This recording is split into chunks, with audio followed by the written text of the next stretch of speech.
Good morning students. Lockdown ई पाठशाला DC Ramgarh द्वारा आयोजित केमिस्ट्री ई पाठशाला में मैं सभी 12th साइंस के बच्चों का स्वागत करता हूं। बच्चों, हम लोग का यूनिट 2 सॉल्यूशन चल रहा है और सॉल्यूशन के आज हम पार्ट 4 पर बात करने वाले हैं। पार्ट 4 पे क्या बात करने वाले हैं? तो आज का हमारा क्लास का जो टॉपिक है वो टॉपिक का नाम है solubility of gas and liquid, और इसी solubility of gas and liquid पर हम लोग डिस्कस करेंगे Henry's law. It's a very important topic for your board examination.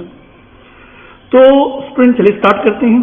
उससे पहले प्रीवियस क्लास में हमने solubility of solid in liquid solution पर बात किया था, जिसमें हमने कौन कौन सा फैक्टर पर डिपेंड करता है किसी सॉलिड की सॉल्युबिलिटी किसी लिक्विड पे, उस पर हमने चर्चा किया। As a factor of temperature, nature of the solute and solvent, ये सारी बातें आपको याद होगा पार्ट 3 में। और साथ ही साथ नॉर्मलिटी पर भी बात किया था, है ना। तो चलिए आज हम इस पार्ट 4 को कंटिन्यू करते हैं, और पार्ट 4 पर हमारा जो आज का टॉपिक है solubility of A gas in liquid. Gas and liquid का मतलब हम किस सॉल्यूशन की बात कर रहे हैं स्टूडेंट? लिक्विड सॉल्यूशन की बात कर रहे हैं। प्रीवियस क्लास में लिक्विड सॉल्यूशन पर ही बात किए थे, लेकिन सॉलिड इन लिक्विड सॉल्यूशन था। आज हमारा गैस इन लिक्विड सॉल्यूशन है, यानी कि यहाँ पर जो सॉलिड होगा वो गैस होगा और सॉल्वेंट जो होगा वो लिक्विड होगा। ऐसे कई सॉल्यूशंस आप डेली यूज करते हैं जो गैसेस इन लिक्विड सॉल्यूशन होते हैं। ओके, तो गैस इन लिक्विड सॉल्यूशन में लोग क्या बात करेंगे? उसकी सॉल्युबिलिटी की बात करेंगे। मतलब कोई गैस किसी गिवन सॉल्वेंट पर, यानी लिक्विड के सॉल्वेंट पर, उसकी जो सॉल्युबिलिटी होगी वो किस किस फैक्टर पर डिपेंड करेगा? वो किस किस फैक्टर पर डिपेंड करेगा? कब उसकी सॉल्युबिलिटी बढ़ेगी, कब उसकी सॉल्युबिलिटी घटेगी, किस फैक्टर पर उसकी सॉल्युबिलिटी डिपेंड करेगा? ये सारी चीजों पर आज हम लोग विस्तृत चर्चा करने वाले हैं। ओके, तो solubility of gases in liquid is greatly affected by pressure and temperature. मैं बता दूं स्टूडेंट कि किसी भी गैस की लिक्विड में जो सॉल्युबिलिटी होती है उसका जो सबसे इंपॉर्टेंट फैक्टर्स जो होते हैं उसका होता है प्रेशर और दूसरा होता है टेम्परेचर। प्रेशर होता है और टेम्परेचर। ये प्रेशर और टेम्परेचर पर ही किसी गैस की सॉल्युबिलिटी डिपेंड करता है। चलिए एक एक करके हम डिटेल करें। उससे पहले एक बात आप जान लो स्टूडेंट कि किसी भी गैस की सॉल्युबिलिटी जितना ज्यादा प्रेशर बढ़ाओगे उस गैस की सॉल्युबिलिटी उस लिक्विड पर उतनी ही ज्यादा बढ़ेगी। सोच के देखिए कि गैस कंप्रेसेबल होता है, और गैस जब कंप्रेस्ड होगा तो उसके मॉलिक्यूल काफी नजदीक होंगे। जितने गैसेस के मॉलिक्यूल नजदीक होंगे उसकी इंटरेक्शन फोर्स बढ़ेगी और उस गिवन सॉल्वेंट पर उसकी सॉल्युबिलिटी बढ़ जाएगी। अब ये कैसे होता है एक एक करके हम लोग थोड़ा एक्सप्लेन करें। तो हम बात कर रहे हैं factors affecting solubility of gases in liquid की, और अभी हम लोग सबसे पहले फैक्टर पर बात करेंगे nature of solute and solvent. यहां भी हमारा सॉल्यूट के नेचर पर और सॉल्वेंट के नेचर पर डिपेंड करता है कि गैस की सॉल्युबिलिटी लिक्विड में कैसी होगी। सॉल्यूट का मतलब यहाँ गैस है और सॉल्वेंट का मतलब यहाँ लिक्विड है, यानी nature of gases and liquid state. तो just like solid in liquid solution की तरह यहाँ भी एक प्रिंसिपल यूज होता है, the principle of like dissolve like. मतलब एक जैसे नेचर वाले एक दूसरे को जल्दी डिसॉल्व करते हैं। एक जैसे नेचर वाले मतलब पोलर गैसेस जैसे HCl और अमोनिया, हाइड्रोजन क्लोराइड और ammonia are highly soluble in polar solvent like water. मेरा कहने का मतलब है कि जो पोलर मॉलिक्यूल्स वाले जो गैसेस स्टेट के जो सब्सटेंस हैं जैसे HCl और अमोनिया, वो ज्यादा सॉल्युबल होगा किसमें? पोलर सॉल्वेंट में। जैसे वाटर एक पोलर सॉल्वेंट है, while oxygen, hydrogen and nitrogen ये कैसे सॉल्यूट है? ये कैसे गैसेस सॉल्यूट है? आप देख सकते हैं पोलर नहीं, ये नॉन पोलर मॉलिक्यूल के सॉल्यूट्स है। Being non polar is less soluble in water. यदि इसको पानी में डालो तो ये जल्दी सॉल्युबल नहीं होता, बहुत ही कम एक्सटेंट में ये सॉल्युबल होता है, मगर उसकी जो कॉन्सेंट्रेशन जो होगी, उसकी जो प्रोपोर्शन होगी वो काफी और काफी कम होगा। ओके, चलिए आगे बढ़ते हैं। एक बात और जान लीजिए स्टूडेंट, कोई भी गैसेस की सॉल्युबिलिटी एक और फैक्टर पर डिपेंड करता है कि उसका लिक्विफिकेशन कैसा होगा। हर गैसेस का अपना एक लिक्विफिकेशन पॉइंट होता है। लिक्विफिकेशन पॉइंट का मतलब कि किस टेम्परेचर पर वो और किस प्रेशर पर वो गैस लिक्विफाइड होगा। आप लोग 11th में गैस स्टेट ऑफ मैटर पढ़े होंगे, वॉन्डर वाली क्वेश्चन पढ़े होंगे, वहां ये बात आप जरूर जाने होंगे कि हर गैस की अपनी एक लिक्विफिकेशन पॉइंट होता है। एक ऐसा टेम्परेचर और एक ऐसा प्रेशर पे जाकर कोई गैस क्या कर जाता है, लिक्विफाइड होता है। बहुत सारे गैसेस हैं और सभी गैसेस का लिक्विफिकेशन पॉइंट डिफरेंट होता है। तो जरा यहाँ समझ लीजिए कि जो गैस इजिली लिक्विफेबल हो, मतलब जो गैस आसानी से लिक्विफाइड हो, वो गिवन सॉल्वेंट के लिक्विड में ज्यादा डिसॉल्व होगा। जैसे हम यहाँ लिखें कि CO2 liquefies at 34.55 atm at 0 degree Celsius, whereas oxygen liquefies at 50.20 atm at -118.75 degree Celsius. बताइए इससे क्या समझ में आया? इससे हमें ये बात समझ में आता है कि CO2 more easily liquefied than oxygen, so CO2 is more soluble in water as compare to oxygen.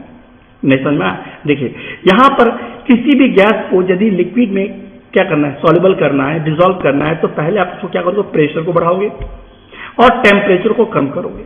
हम देख सकते हैं कि यहाँ प्रेशर की जरूरत कम पड़ी है और टेम्परेचर को भी घटाना कम पड़ा है एज कंपेयर टू ऑक्सीजन। तो इस बात पर समझ में आ जाता है कि CO2 को लिक्विफाइड इजिली किया जा सकता है किससे, ऑक्सीजन से। ये तो मॉलिक्यूल के नेचर पर डिपेंड करता है। तो हर गैस का अपना लिक्विफिकेशन पॉइंट होता है और उसी आधार पर वो गिवन सॉल्वेंट पे डिसॉल्व होता है। कोई भी गैस को पहले कंप्रेस करते हैं, कंप्रेसर रेफ्रिजरेशन यूनिट से गुजरता है, फिर एक्सपेंशन नोजल्स के थ्रू बाहर निकलता है और यहाँ से हम एयर पास करते हैं। Air is a gas state, चूंकि एयर में हमारा नाइट्रोजन गैस है, ऑक्सीजन गैस है, एज ए मेजर गैस उसको हम लिक्विफाई कर सकते हैं कंप्रेस करके, और वो कंप्रेस इजिली होगा या डिफिकल्ट होगा, ये मॉलिक्यूल के नेचर पर डिपेंड करता है।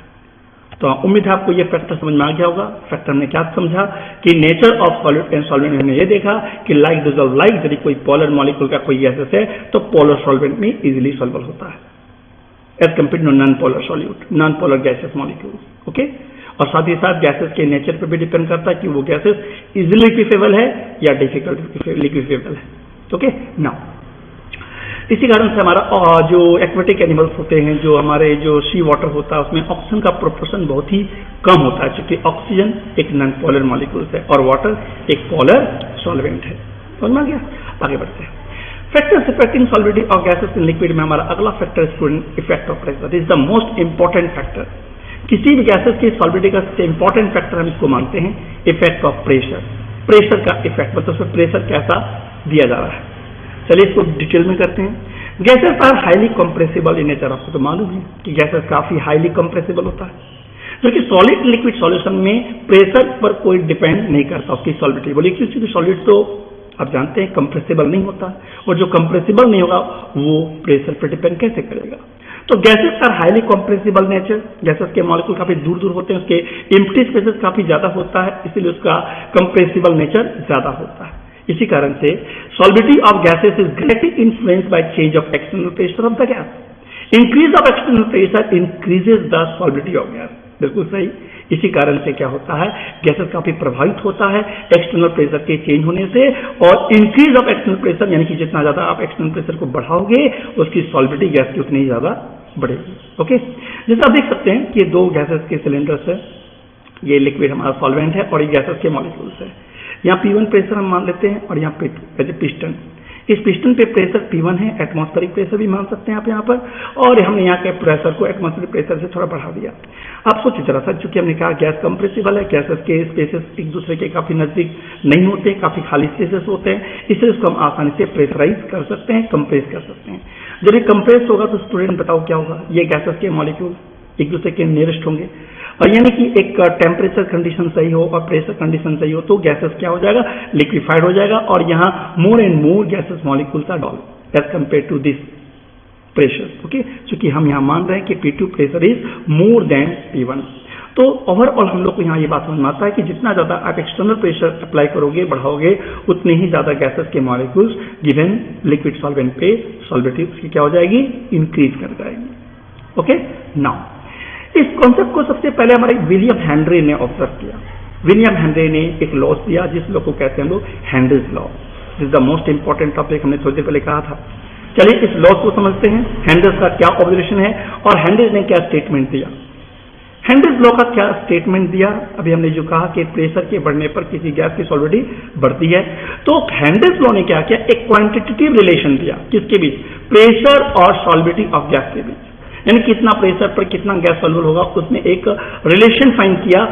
हम उसको कह सकते हैं quantitative relation between pressure and solubility of gas in a liquid was first given by कौन, Henry, which is known as in Henry's law. ये बात 1800 की बात है। 1800 में हमारे हेनरीज ने एक क्वांटिटेटिव रिलेशन दिया प्रेशर और सॉल्विटी को, उसी क्वांटिटेटिव रिलेशन को कहते हैं स्टूडेंट हेनरीज लॉ। चलिए हेनरीज लॉ का स्टेटमेंट समझे। हैंड्स लॉ का कहना है कि कांस्टेंट टेम्परेचर पर कोई भी गैस की जो सॉल्बिलिटी होता है लिक्विड में वो डायरेक्टली प्रोपोर्शनल होता है to the pressure of the gas. मतलब यानी अब जितना ज्यादा प्रेशर दोगे गैस पर एक कांस्टेंट टेम्परेचर को बिना टेम्परेचर चेंज किए, उतना ही गैस की सॉल्बिलिटी उस गिवन लिक्विड पर ज्यादा होगी। यानी कि आप प्रेशर बढ़ाओगे तो गैस की सॉल्बिलिटी उस गिवन लिक्विड पर भी बढ़ेगी। तो हैंड्स लॉ स्टेटमेंट समझ में आ गया। At constant temperature the solubility of a gas in a liquid is directly proportional to the pressure of the gas. यानी कि एक कांस्टेंट टेम्परेचर पर कोई गैस की सॉल्बिलिटी किसी लिक्विड में जो होता है वो डायरेक्टली प्रोपोर्शनल होता है किस पर, गैस के प्रेशर पर, कि उस गैस पर प्रेशर कितना है। यानी जितना ज्यादा गैस पर प्रेशर ज्यादा होगा उस गैस की सॉल्बिलिटी उस गिवन लिक्विड पर उतनी ही ज्यादा होगी एट कांस्टेंट टेम्परेचर पर। ओके, नाउ आगे जाके उनके मित्र जॉन डाल्टन ने क्या किया, थोड़ा सा इस लॉ को मॉडिफाई किया पार्शियल प्रेशर के टर्म में। जॉन डाल्टन ने सॉल्बिलिटी ऑफ गैस को फंक्शनाइज किया पार्शियल प्रेशर से। किससे? पार्शियल प्रेशर से। सॉल्बिलिटी को फंक्शनाइज किससे किया? पार्शियल प्रेशर से। आपको याद होगा जॉन डाल्टन का Dalton's law of pressure 11th में फर्स्ट चैप्टर में आप लोग पढ़े होंगे। तो डाल्टन ने क्या किया, जॉन डाल्टन ने क्या किया, उसी सॉल्बिलिटी को एक्सप्रेस कर दिया, मतलब फंक्शनाइज कर दिया किस टर्म में? पार्शियल प्रेशर में। चलिए इसको समझते हैं डाल्टन ने इस लॉ को मॉडिफाई कैसे किया, इस हैंड्स लॉ को। डाल्टन ने सॉल्बिलिटी ऑफ गैस के जगह पर मोल फ्रैक्शन यूज किया। आप सोच सकते हैं मोल फ्रैक्शन, आप पढ़े स्टूडेंट, किसी भी सॉल्यूशन में यदि किसी गैस का मोल फ्रैक्शन ज्यादा है, इसका मतलब उस गिवन सॉल्वेंट में हमारा अमाउंट ऑफ गैस ज्यादा है, और अमाउंट ऑफ गैस ज्यादा होने का मतलब ये प्रमाणित होता है कि उसमें ज्यादा से ज्यादा गैस उसमें डिसॉल्व है। बात समझ रहे हैं? तो आप इसे सॉल्बिलिटी ऑफ गैस कह लो या मोल फ्रैक्शन कह लो, बात एक ही। यदि मोल फ्रैक्शन ज्यादा है तो मतलब क्या, गैस की सॉल्बिलिटी ज्यादा है, क्योंकि मोल फ्रैक्शन गैस की तभी ज्यादा हो सकती है जब उसकी सॉल्बिलिटी गैस की ज्यादा होगी। तो सॉल्बिलिटी ऑफ गैस को उन्होंने रिलेट किया किससे? फंक्शनाइज किया किससे? मोल फ्रैक्शन से, मतलब उसे रिलेट किया। अब क्या रिलेट किया, तो चलिए आगे जाके इस हैंड्स लॉ का मोस्ट कन्वर्सेशन फॉर्म देखते हैं, यानी एक मॉडिफाइड फॉर्म ऑफ स्टेटमेंट देखते हैं। तो आप हैंड्स लॉ के स्टेटमेंट को आप चाहो तो इस फॉर्म में भी लिख सकते हैं, नो प्रॉब्लम, इसका कोई इशू नहीं है। The partial pressure of the gas, ये देखिए यहाँ पर एक लिक्विड है और ये हमारे गैसेस के मॉलिक्यूल है, और जब यहाँ पर एक बैरोमीटर लगा हुआ है, मान लो जिससे मरकरी, जिससे हम लोग प्रेशर मेजर करते हैं, जिससे हम ये मेजर कर सकते हैं जब ये कोलाइड करेगा इस वॉल पर, तो यहाँ प्रेशर मेजरमेंट होगा। तो यहाँ पर प्रेशर जो मेजरमेंट होगा इस गैसेस मॉलिक्यूल के द्वारा। The partial pressure of the gas in vapour phase, वो गैस जो किस फॉर्म में हो, वेपर फेज में हो, is directly proportional the mole fraction of gas in the solution. बिल्कुल सही बात है, जितना ज्यादा गैसेस के मॉलिक्यूल, गैसेस का मोल फ्रैक्शन जितनी ज्यादा होगी, यहाँ पर प्रेशर इस बैरोमीटर पर रीडिंग उतना ही ज्यादा होगा। तो डाल्टन का ऑब्जर्वेशन ये कहता है कि the partial pressure of the gas in a vapour phase, वो गैस जो वेपर फेज में हो, इज प्रोपोर्शनल टू द, वो प्रोपोर्शनल होगा, उसकी पार्शियल प्रेशर जो होगा वो प्रोपोर्शनल होगा, समानुपाती होगा किसके? मोल फ्रैक्शन ऑफ गैस के, मोल फ्रैक्शन ऑफ द गैस के। दैट मीन्स इस गैस, इसमें जितना ज्यादा गैस का मोल फ्रैक्शन ज्यादा होगा उतना ही उस गैस का पार्शियल प्रेशर भी ज्यादा होगा। बिल्कुल सही है, यानी जितना ज्यादा गैसेस के मॉलिक्यूल प्रेजेंट इस सॉल्यूशन में होंगे वेपर फेज में, उसका vapour phase partial vapour pressure भी उतना ही, या पार्शियल प्रेशर उतना ही उसका ज्यादा होगा। ओके, तो the partial pressure of gas in a vapour phase is proportional to the mole fraction of gas in the solution. यही हमने कहा कि पार्शियल प्रेशर किसी गैस का जो वेपर फेज में होता है वो प्रोपोर्शनल होता है किसके? To the mole fraction of the gas in the solution. Okay, यानी कहने का मतलब उसको मैथमेटिकली लिख सकते हैं, P is directly proportional to X, where P is the partial pressure of the gas, where X is the mole fraction of the gas in the solution। यानी कि X जितनी ज्यादा होगी पार्शियल प्रेशर उस gases के vapour phase का उतना ही ज्यादा होगा। यदि आप इस प्रोपोर्शनल को हटाते हैं तो एक कांस्टेंट टर्म आएगा P equal to KH into X, और ये कांस्टेंट हमारा कहलाता है student hands law constant. Hands law constant, इसको क्या कहते हैं हम लोग? Hands law constant. यदि पार्शियल वेपर प्रेशर पता हो, मोल फ्रैक्शन पता हो, तो हर सॉल्यूशन का हम हैंड्स लॉ कांस्टेंट फाइंड कर सकते हैं। और हैंड्स ने बहुत सारे गैसेस का हैंड्स लॉ कांस्टेंट फाइंड किया भी। उन्होंने ग्राफ प्लॉट किया। क्या ग्राफ प्लॉट किया? डिफरेंट पार्शियल प्रेशर मेजर किया different mole fraction of gas in solution में, और ये ग्राफ कुछ इस तरह से नजर आया। देख रहे हैं, ये एक स्ट्रेट लाइन का एक ग्राफ फॉर्म हो रहा है, this is the straight line. हाँ, किसके versus? Partial pressure of the gas as in bar और mole fraction of gas in solution. हम देख रहे हैं क्या कि जितना ज्यादा गैस की मोल फ्रैक्शन बढ़ रही है वैसे वैसे उसकी partial vapour pressure, partial pressure, sorry not vapour pressure, partial pressure of the gas भी क्या हो रही है? बढ़ रही है। और इसे ग्राफ कैसा मिल रहा है? एक स्ट्रेट लाइन मिल रहा है। इस स्ट्रेट लाइन ग्राफ मिलने का मतलब this the P is directly proportional to X, P as a partial pressure of the gas और X as a mole fraction of the gas in solution. तो इस slope से हमें ये स्लोप हमारा क्या रिप्रेजेंट करता है? This slope as a constant, this constant is called Henry's law constant, Henry's law constant. हम यहाँ देख सकते हैं इस ग्राफ में कि जैसे जैसे हमारा मोल फ्रैक्शन गैसेस का सॉल्यूशन में बढ़ता जा रहा है वैसे वैसे पार्शियल प्रेशर भी उस गैस का क्या हो रहा है? बढ़ रहा है। हेनरीज ने क्या किया? कई सारे गैसेस का हेनरीज लॉ कांस्टेंट फाइंड किया। आप इस टेबल को देखिए, this values of Henry's law constant for some gases in water, water solvent में बहुत सारे गैसेस का हेनरीज लॉ कांस्टेंट मेजर किया गया और पाया गया, आप जो देख रहे हैं, hydrogen, nitrogen, nitrogen, oxygen, oxygen. तो यहाँ हाइड्रोजन एक बार है, नाइट्रोजन दो बार क्यों है? चूंकि अलग अलग टेम्परेचर पर मेजरमेंट किया गया है। ओके, क्योंकि आप जानते हैं कि गैसेस की जो सॉल्विटी होती है वो टेम्परेचर पे भी डिपेंड करता है। तो हेनरीज लॉ कांस्टेंट की वैल्यू भी तो वेरी करेगा ना, कब? जब आप टेम्परेचर चेंज करते हैं। क्योंकि अभी जो ये ग्राफ आप देखें एक कांस्टेंट टेम्परेचर पर, लेकिन जब हम टेम्परेचर चेंज करेंगे तो एक ही गैस की जो सॉल्यूशन का जो हेनरीज लॉ कांस्टेंट होगा वो डिफरेंट होगा डिफरेंट टेम्परेचर पर। तो देखिए यहाँ वैल्यूज पर ध्यान दीजिए। हाइड्रोजन का जो हेनरीज लॉ कांस्टेंट है ना, कितना? 69.16 यूनिट्स आपके सामने है। और नाइट्रोजन गैस का जो हेनरीज लॉ कांस्टेंट है 76.48, 293 केल्विन पर। और 303 केल्विन उसी नाइट्रोजन गैस का 303, यानी टेम्परेचर बढ़ गया तो उसके हेनरीज लॉ कांस्टेंट भी क्या हो गया? बढ़ गया। That mean 88.84। क्यों नहीं बढ़ेगा? क्योंकि टेम्परेचर बढ़ाएंगे तो बताइए क्या होता है? गैस की सॉलिडिटी घटती है। तो आप यहां देख रहे हैं स्टूडेंट, क्या जब हम नाइट्रोजन ऑप्शन पे यदि हम नोटिस करें तो हम देख रहे हैं कि इंक्रीजेज क्या हो रहा है? हेनरीज लॉ कांस्टेंट की वैल्यू बढ़ता जा रहा है टेम्परेचर के बढ़ने पर। जितना ज्यादा टेम्परेचर बढ़ाएंगे उसकी हेनरीज लॉ कांस्टेंट की वैल्यू उतनी ही ज्यादा बढ़ेगी टेम्परेचर के बढ़ने पर। तो ओवरऑल इससे ये हमें कंक्लूजन मिलता है कि हेनरीज लॉ कांस्टेंट मान लो दो गैस का दिया हुआ, एक का कम और एक का ज्यादा। यदि एक का कम है और एक का ज्यादा, और आपसे पूछ दिया जाए इन दोनों गैसेस के हेनरीज लॉ कांस्टेंट की वैल्यू को देखकर ये बताइए कौन सा गैस की सॉलिडिटी कम होगा और किस गैस की सॉलिडिटी क्या होगा? ज्यादा होगा। तो आप क्या जवाब दोगे? बिल्कुल, हेनरीज लॉ कांस्टेंट की वैल्यू जिसकी कम होगी उसकी सॉलिडिटी ज्यादा होगा, और जिसकी हेनरीज लॉ कांस्टेंट वैल्यू ज्यादा होगा उसकी सॉलिडिटी क्या होगा? कम होगा। चलिए इसको हम क्लियर करते हैं कैसे। देखिए जरा नाइट्रोजन गैस को देखिए, ये 293 केल्विन पर है और ये 303 केल्विन पर है, और यहाँ 76.48 है और यहाँ पर 88.84 है। तो टेम्परेचर के बढ़ने पर हेनरीज लॉ कांस्टेंट की वैल्यू क्या हो गया? बढ़ गया। जब टेम्परेचर के बढ़ने पे हेनरीज लॉ कांस्टेंट बढ़ गया तो टेम्परेचर के बढ़ने पे बताइए किसी गैस की सॉलिडिटी बढ़ती है घटती है? अभी थोड़ी देर पहले बताया था ना कि टेम्परेचर बढ़ने पर गैस की सॉलिडिटी घटती है। तो हेनरीज लॉ कांस्टेंट जितना ज्यादा होगा उसकी सॉलिबिलिटी उतनी ही कम होगा। समझ में आया स्टूडेंट? चलिए उम्मीद है आपको ये कॉन्सेप्ट समझ में आ गया होगा। ओके, नाउ थोड़ा हम इफेक्ट ऑफ टेम्परेचर पर बात करते हैं, यानी कि हमारा टेम्परेचर पर हमारा सॉल्व किस तरह वेरी करता है। हालांकि थोड़ी देर पहले हमने इस पर चर्चा किया, लेकिन फिर भी इसको थोड़ा हम लोग विस्तृत समझे। Solubility of gas and liquid decrease with increasing temperature. बिल्कुल सही बात है, क्योंकि आप जितना ज्यादा टेम्परेचर ज्यादा दोगे उसकी थर्मल एनर्जी बढ़ेगी उस गैसेस मॉलिक्यूल की, और जितनी ज्यादा थर्मल एनर्जी बढ़ेगी, काइनेटिक एनर्जी बढ़ेगी, उतनी ही इसकी सॉलिबिलिटी क्या होगी? घटेगी। क्योंकि सॉलिबिलिटी के लिए क्या चाहिए? सॉलिबिलिटी के चाहिए कि कोई भी गैस नजदीक हो, गैसेस के मॉलिक्यूल जितना नजदीक होगा जितना उतना ज्यादा इजीली लिक्विफाइड होगा।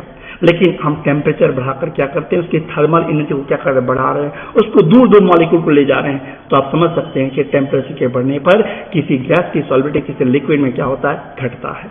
जैसा आप देख सकते हैं ये हमारा वाटर है, और वाटर में एक मिनट स्टूडेंट से पहले मैं एक बात बता, हाँ, तो solubility of gas in liquid increase in temperature. ये वाटर है, वाटर जब आप हीट करते हो तो क्या होगा? बबल्स आप देखते हैं, छोटे छोटे बबल्स दिखाई दे रहे हैं आपको, छोटे छोटे आपको बबल्स दिखाई दे रहे हैं। हाँ, ये बबल्स है, और ये बबल्स क्या हो रहा है? इसका मतलब क्या हुआ? ये ऑक्सीजन की गैस के बबल्स है, क्योंकि यहाँ पर इस वाटर में ऑक्सीजन गैस है, ऑक्सीजन गैस डिजॉल्व है। अब जैसे जैसे टेम्परेचर बढ़ाएंगे ऑक्सीजन गैस इवॉल्व होता जाएगा, उसकी सॉलिबिलिटी घटती जाएगी। क्या आपको मालूम है Have you ever wondered why aquatic species are more comfortable in cold water rather than in warm water? क्या आपको मालूम है स्टूडेंट कि कोल्ड वाटर की तुलना में वार्म वाटर की तुलना में जो एक्वेटिक स्पेसीज जो होते हैं वो ज्यादा कंफर्ट फील करता है किसमें? कोल्ड वाटर में। गर्म पानी से रहना ज्यादा पसंद करता है किसमें? बोलिए ठंडे पानी में। बोलिए क्यों? क्योंकि ठंडे पानी में जो एक्वेटिक स्पेसीज होते हैं उसे ऑक्सीजन का प्रोपोर्शन ज्यादा मिलता है, और ऑक्सीजन जितनी ज्यादा मिलेगी उसको कंफर्टेबल फील उतना ही ज्यादा होगा। सही है ना? तो टेम्परेचर के बढ़ने से, अभी हमने कहा टेम्परेचर के बढ़ने से किसी गैस की सॉलिबिलिटी क्या होती है? इंक्रीज करती है कि डिक्रीज करती है? डिक्रीज करती है। तो टेम्परेचर बढ़ने पर ऑक्सीजन गैस का जो प्रोपोर्शन होगा वो कम हो जाएगा, इसीलिए एक्वेटिक स्पेसीज जो होते हैं कोल्ड वाटर में सर्वाइव करना ज्यादा कंफर्टेबल फील करता है as compare to hot water. Okay student, आपको पता होगा स्टूडेंट कि जब आप गर्म पानी पीते हो तो कैसा महसूस होता है? क्या आपको गर्म पानी पीना अच्छा लगता है? किसी को नहीं पसंद है। जब आप बीमार पड़ते तो गर्म पानी दी जाती है तो आप गर्म पानी पीना पसंद नहीं करते। गर्म पानी टेस्टफुल नहीं होता। क्या आपको मालूम है टेस्टफुल क्यों नहीं होता है? बिल्कुल आपके पास जवाब होना चाहिए, क्योंकि गर्म पानी में क्या होता है? हॉट वाटर टेस्ट फ्लैट, इसका टेस्ट कैसा होता है? फ्लैट टेस्ट होता है, because of the oxygen in it has been expelled by heating. क्योंकि इसमें ऑक्सीजन गैस जितना प्रोपोर्शन में कोल्ड वाटर में था अब उतना प्रोपोर्शन में वो प्रेजेंट नहीं है, क्योंकि ऑक्सीजन गैस क्या हो चुका है? इवॉल्व हो चुका है। और जब ऑक्सीजन गैस का इवोल्यूशन हो गया हीट करने पर, तो ऑक्सीजन गैस का जो प्रोपोर्शन जो कोल्ड वाटर में था अब वो हॉट वाटर में नहीं रहा, इसलिए उसका टेस्ट क्या हो जाता है? चेंज हो जाता है, और इसलिए गर्म पानी पीना हमें पसंद नहीं होता। समझ में आ गया?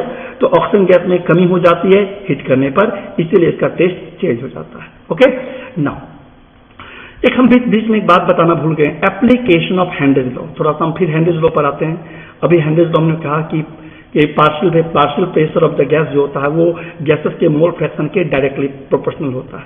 यानी आप उसमें ये समझे थे कि जितना ज्यादा प्रेशर होगा उस गैस की सॉलिबिलिटी उस लिक्विड में उतनी ही ज्यादा होगी। ओके, ये कॉन्सेप्ट हमने भी क्लियर किया। अब थोड़ा सा हम हेनरीज लॉ के कुछ एप्लीकेशन पर बात करते हैं कि ये हेनरीज लॉ हम लोग को कहाँ अप्लाई होने को दिखता है, कहाँ का इसका एप्लीकेशन है। तो हेनरीज लॉ का यदि हम एप्लीकेशन की बात करें तो ये इंडस्ट्री फील्ड में साथ ही साथ बायोलॉजिकल सॉल्यूशन में भी अप्लाई होता है। बताऊं कैसे? चलिए देखते हैं। आप देखते हैं soda water, carbonate drink water, है ना, सॉफ्ट ड्रिंक। आप जब कोल्ड ड्रिंक पीते हैं सिंपल, तो आप ढक्कन जब खोलते हैं तो क्या कोई गैस निकलता है? बिल्कुल, क्योंकि कोल्ड ड्रिंक में जो भी ढक्कन सील किया जाता है वो काफी ज्यादा प्रेशर से सील किया जाता है, काफी ज्यादा उसमें प्रेशर दिया जाता है, जिससे क्या होता है उसमें जो भी कार्बन डाइऑक्साइड जैसा गैस जो है वो आपके उस गिवन सॉल्वेंट में डिसॉल्व हो सके। क्योंकि प्रेशर के बढ़ने पर किसी गैस की सॉल्वेंट क्या होती है? बढ़ती है। अब देख सकते हैं ये हमारा एक कंप्रेसर है एज ए कंप्रेसर यूनिट, और ये हमारा आपका एक लिक्विड है। ओके, इस लिक्विड पंप का क्या कर दिए? यहाँ पर सेट कर दिए, और ये एक हाई प्रेशर से एक नोजल दिख रहा है आपको, ये नोजल, इस नोजल में हाई प्रेशर से CO2 गैस को पास किया गया। जब high pressure CO2 gas pass करेंगे तो इस सॉल्वेंट में क्या हो जाएगा? डिसॉल्व हो जाएगा। क्योंकि आप जानते हैं प्रेशर ज्यादा देने पे कोई भी गैस किसी सॉल्वेंट में क्या हो जाता है? डिसॉल्व हो जाता है, उसकी सॉलिबिलिटी क्या हो जाती है? बढ़ जाती है। तो हाई प्रेशर देखकर, हाई प्रेशर को देखकर क्या करते हैं? इसकी सॉलिबिलिटी को क्या करते हैं? बढ़ाते हैं। लेकिन यदि आप ढक्कन को खोल देते हो, ढक्कन को खोलने का मतलब अभी कार्बोनेटेड ड्रिंक कहलाए जिसमें आप कार्बन डाइऑक्साइड को इंसर्ट किए थे, लेकिन जैसे आप ढक्कन को खोल देते हो, ओपन कर देते हो, यहां से गैस निकलना शुरू हो जाता है। क्यों? क्योंकि आप प्रेशर को रिलीज कर दिए, प्रेशर घटा दिए, तो सॉलिबिलिटी क्या होगी? कम हो गई, और ये गैसेस क्या हो गया? इवॉल्व हो गया। समझ आ गया? तो आप यहां देख सकते हैं हेनरीज लॉ का किस तरह एप्लीकेशन यहां यूज हो रहा है। तो ओवरऑल हम यहां पहला एप्लीकेशन ये लिख सकते हैं, to increase the solubility of CO2 in soft drink and soda water the bottles are sealed under high pressure. The bottles are यहां पर छिप गया है, are sealed under high pressure. Okay, यानी कि सोडा वाटर में और कोल्ड ड्रिंक वाले सोडा वाटर या सॉफ्ट ड्रिंक वाले जो सॉल्वेंट जो सॉल्यूशंस होते हैं उसमें CO2 की सॉलिबिलिटी बढ़ाने के लिए क्या करते हैं? बोतल को सील करते हैं, पैक करते हैं अंडर हाई प्रेशर के साथ। ओके, चलिए बायोलॉजिकल सॉल्यूशन की बात करें तो जरा ध्यान दीजिएगा, गोताखोर को आप देखे होंगे जो पानी के अंदर, आप डिस्कवरी चैनल में अक्सर देखते होंगे, एक सिलेंडर पीछे रहता है, मास्क जैसा लगा रहता है। क्यों लगा रहता है आपको ये मालूम आज हो जाएगा। ये सिलेंडर क्यों यूज किया जाता है ये भी आपको आज मालूम हो जाएगा। तो गोताखोर जो होते हैं, स्कूबा डाइवर जो होते हैं, जब पानी के नीचे गहराई पे जाते हैं तो पानी के नीचे गहराई पे जाने पे क्या होता है पता है? तो आपको मालूम है जितना पानी के नीचे जाएंगे वहां का प्रेशर उतना ही ज्यादा बढ़ जाएगा, और जब प्रेशर ज्यादा बढ़ जाएगा स्टूडेंट बताओ क्या होगा? चलिए समझते हैं क्या होगा, प्रॉब्लम क्या होगा यदि हम सिलेंडर लेके वहां पे नहीं सिलेंडर लेके नहीं जाते हैं तो देखिएगा हमारे बॉडी में ब्लड सर्कुलेशन, हमारे जो धमनी सीरा जो होते हैं उसके थ्रू से आवागमन होते रहता है। लेकिन जब और उसमें क्या होता है स्टूडेंट, उसमें नाइट्रोजन और आरबीसी होता है ब्लड सर्कुलेशन में। ये कंटिन्यू, ये जो आप पर्पल कलर का दिख रहे हैं, ये नाइट्रोजन गैस को रिप्रेजेंट कर रहा और ये हमारा आरबीसी, ये कंटिन्यू सप्लाई होते रहता है बॉडी के हर एक पार्ट्स पर। ओके, ब्लड का जो सर्कुलेशन है हर बॉडी के हर पार्ट पे होता है एक रेगुलर फॉर्म में। लेकिन सर्टेनली क्या होता है कि यदि वो स्कूबा डाइवर यानी गोताखोर अचानक सरफेस पे आ जाए, मतलब नीचे से अचानक सरफेस पे आ जाए, बताओ क्या होगा। तो जब नीचे आएगा तो प्रेशर काफी ज्यादा है, प्रेशर बहुत ज्यादा है तो नाइट्रोजन गैस जैसा वो ज्यादा डिजॉल्व है उस ब्लड में, क्योंकि आप जानते हैं नाइट्रोजन एज ए गैस और प्रेशर बढ़ने पे किसी गैस की सॉल्वेंट क्या होती है, बढ़। लेकिन अचानक यदि गोताखोर सरफेस पे आ जाए तो बताओ क्या होगा। देखिए प्रॉब्लम कुछ दिख रहा है आपको, प्रॉब्लम वो नाइट्रोजन गैस जो आपका जो डिजॉल्व हो गया था नीचे, चूंकि प्रेशर ज्यादा था, लेकिन अचानक ऊपर आ जाने पर नाइट्रोजन गैस के बबल प्रोड्यूस होता है, बबलिंग होना शुरू हो जाता है। और नाइट्रोजन गैस के बबल प्रोड्यूस होने के कारण इसमें पता है यहाँ के जो ब्लड सर्कुलेशन जो कंटिन्यू फॉर्म में जो फ्लो हो रहा था वो नहीं होगा, वो रुक जाएगा। इसके आरबीसी जो कंटिन्यू फॉर्म में जो फ्लो हो रहा था वो फ्लो होना बंद हो जाएगा, तो उसमें काफी ज्यादा बबल्स क्रिएट हो जाएगा अचानक। किस गैस के बबल्स? नाइट्रोजन गैस के बबल। ये कौन से बबल्स है? नाइट्रोजन के गैस के बबल्स है। और इसका जो एक कंटिन्यू फॉर्म में जो इसका परिसंचरण जो हो रहा था, आवागमन जो हो रहा था गैसेस का, वो कंटिन्यू नहीं होगा और इस कारण से उसको प्रॉब्लम क्रिएट होगा। इस प्रॉब्लम क्रिएट क्या होगा, उस प्रॉब्लम को बोलते हम लोग क्या बोलते हैं, बैंड्स बोलते हैं। ब्लड सर्कुलेशन रुक जाएगा तो समझ सकते हैं क्या होगा। इसीलिए आर्टिफिशियल ब्रीथिंग मिक्सचर में हम लोग उस सिलेंडर में ऑक्सीजन 32.1%, नाइट्रोजन 56.2% और हीलियम 11.7% का गैस मिक्सचर को हम एक सिलेंडर के फॉर्म में कैरी करके नीचे जाते हैं। गोताखोर लोग अपने पेट के मतलब अपने पेट पर ये गैसेस का सिलेंडर लेके चलता है, क्योंकि हीलियम गैस का कैरेक्टरिस्टिक क्या है, वो क्या होता है 5%, मतलब 5 टाइम्स क्या होता है, लेस होता है क्या होने से, उसको यानी कि बबलिंग फॉर्म होने नहीं देता। तो इस तरह से हम देख सकते हैं कि सिलेंडर जो गोताखोर जो ले जाते हैं क्यों ले जाते हैं, समझ में आ गया। क्योंकि हमारा जो ब्लड में जो सर्कुलेशन जो होता है जितने डिफरेंट गैसेस का, डिफरेंट आरबीसी वगैरह मॉलिक्यूल्स का, वो कंटिन्यू रेगुलर फॉर्म में बना रहे हैं। ओके, तो इसको हम ओवरऑल अपने कॉपी में राइट डाउन कर सकते हैं। Application number 2, scuba divers carry oxygen cylinder to breathe under deep sea at high pressure under water, the solidity of atmospheric gases in blood increases, right. When the divers come towards the surface, the pressure gradually decrease, यानी कि जैसे वो surface पे आता है pressure अचानक घट जाता है। This releases the dissolved gas, जो गैसेस नीचे डिसॉल्व था वो रिलीज होना शुरू होगा and lead to the formation of bubbles। किसके बबल्स? नाइट्रोजन के bubbles in the blood. Okay, the block capillaries जो ट्यूब होते हैं वो क्या होता है, ब्लॉक कर जाएगा and create a medical condition. उस मेडिकल कंडीशन को क्या बताया था स्टूडेंट? बैंड्स। टू अवॉइड, इस बैंड को अवॉइड करने के लिए क्या करते हैं, the cylinder used by scuba divers are filled with air diluted with helium 11.7%, 11.7%, nitrogen 56.2% and 32.1% of oxygen. यानी ये गैसेस मिक्सचर का सिलेंडर लेके यूज करने पर ऐसे प्रॉब्लम से निपटा जा सकता है। ओके, चलिए अब एक और एप्लीकेशन पे आते हैं। माउंटेनर जो पर्वतारोही जो होते हैं, जो हाई एल्टीट्यूड पे जो मतलब यात्रा जो करते हैं, है ना, उसमें क्या होता है कि जब हाई एल्टीट्यूड पे जाते हो, मतलब जब ऊंचाई पे जाते हो, तो ऊंचाई पे रहने वाले लोग या ऊंचाई पे जाने वाले लोग क्या होता है, आपको पता होना चाहिए कि हमारा अपना जो यहाँ का जो एटमॉस्फेरिक प्रेशर इसी लेवल में, लेकिन जब हम लोग माउंटेन पे जब चढ़ाई करते हैं तो धीरे धीरे यहाँ का एटमॉस्फेरिक प्रेशर क्या हो जाता है, कम होने लगता है, कम होने लगता है। अब बताइए, जब at high altitude the atmospheric pressure is low, जब ये कम होने लगेगा तो पता हमारे ब्लड जो हमारे बॉडी के अंदर जो वेन्स वगैरह जो आर्टरी जो कैपिलरीज है उसके थ्रू जो ब्लड का जो सर्कुलेशन होता, ऑक्सीजन गैस उसमें प्रेजेंट है, क्या वो ऑक्सीजन गैस हाई एल्टीट्यूड पर प्रोपोर्शन वही रहेगी जो एक नॉर्मल कंडीशन पे होगी। मतलब एक हम लोग जो ग्राउंड लेवल पे जो हमारा ऑक्सीजन गैस का जो कॉन्सेंट्रेशन इस ब्लड के साथ जितना होना चाहिए, क्या उतना उस ऑक्सीजन गैस का कॉन्सेंट्रेशन एक हाई एल्टीट्यूड पे रह पाएगा? हमारा जवाब होगा नहीं। बोलिए क्यों? क्योंकि आप जानते हैं हेनरीज लॉ के अनुसार कि प्रेशर घट जाने से उस गैस की सॉलिडिटी क्या हो जाती है, कम हो जाती है। तो हाई एल्टीट्यूड पर ऑक्सीजन का कॉन्सेंट्रेशन क्या हो जाएगा स्टूडेंट, घट जाएगा। और जब घट जाएगा तो हमें तो महसूस होगा जितना हमारा ब्लड में ऑक्सीजन जितना होना चाहिए, है ना, उतना ऑक्सीजन नहीं होगा तो बताओ क्या होगा। ऐसे कंडीशन पे mountaineers at very high altitude suffers from anoxia. इस प्रॉब्लम को क्या बोलते हैं? एनोक्सिया। एनोक्सिया का मतलब ये हुआ कि लो ऑक्सीजन सप्लाई इन टिश्यूज, यानी टिश्यूज में ऑक्सीजन कम से कम सप्लाई होगा, वीकनेस फील होगा, अपने आप को कमजोर महसूस होगा, और साथ ही इनएबिलिटी टू थिंक क्लियरली, यानी कि वो किसी चीज को सोच अच्छा से, मतलब वो अजीब सा महसूस होगा, किसी चीज को क्लियरली सोचने के लिए वो सक्षम नहीं होगा। ओके, क्योंकि उसमें ब्लड में जितना ऑक्सीजन का कॉन्सेंट्रेशन होना चाहिए उतना वो सप्लाई डिफरेंट टिश्यूज पर नहीं हो पाता, डिफरेंट ऊतकों पर नहीं हो पाता है। समझ आ गया? तो ये थे आपके एप्लीकेशन ऑफ हेंड्स लॉ। हम इसको चाहे तो आप इसे राइट डाउन कर सकते हैं, क्योंकि हम सबका टेक्स्ट दिखाते जा रहे हैं। आप इस वीडियो को पॉज करके सारे पॉइंट्स को राइट डाउन करना, हेंड्स लॉ से लेकर उसके एप्लीकेशन तक। So at high altitude, the partial pressure of the oxygen less than that of the ground level.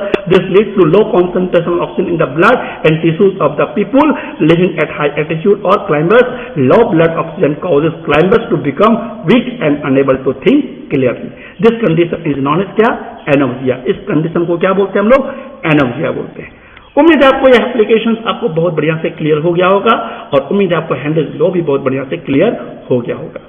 Okay, यदि कोई दिक्कत होगा तो आप पब्लिक कमेंट में जाके अपना कमेंट लिख सकते हैं कि आपका आज तक क्लास का कोई आपको प्रॉब्लम है तो हमारे तक पहुंचाइए। कमेंट लिखकर भेज सकते हैं। स्टूडेंट, आप लोग कमेंट का यूज कीजिए। जब आप यूट्यूब चैनल में लॉकडाउन ई पाठशाला का चैनल खोलते हैं तो नीचे कमेंट का एक ऑप्शन रहता है, उस कमेंट में आप अपना कमेंट जरूर लिखिए। कहीं डाउट है तो अपना डाउट लिखिए, और क्लास अच्छा लगा तो फीडबैक तो दीजिए, ताकि हमें और अच्छा लगे आगे की क्लास लेने में, और हम लोग अपने आप को इंप्रूव भी कर पाए। ओके, नाउ तो आई थिंक आपको क्लियर हो गया स्टूडेंट। अब हम लोग नेक्स्ट टॉपिक में हम लोग बात करेंगे, नेक्स्ट क्लास में बात करेंगे पार्ट 5 के साथ vapour pressure of binary solution, और इसमें लोग बात करेंगे रॉल्स लॉ। ये भी हमारा बहुत इंपॉर्टेंट टॉपिक है सॉल्यूशन का। तो चलिए इस टॉपिक पर डिस्क्राइब करेंगे हम अगले क्लास में, इस कॉन्सेप्ट को समझेंगे हम लोग अगले क्लास में। Okay, thank you, stay home, save life, और अपनी इस पढ़ाई को लॉकडाउन के पीरियड में कंटिन्यू बना के रखें घर में रख के, लॉकडाउन ई पाठशाला DC रामगढ़ से लगातार जुड़कर। ओके।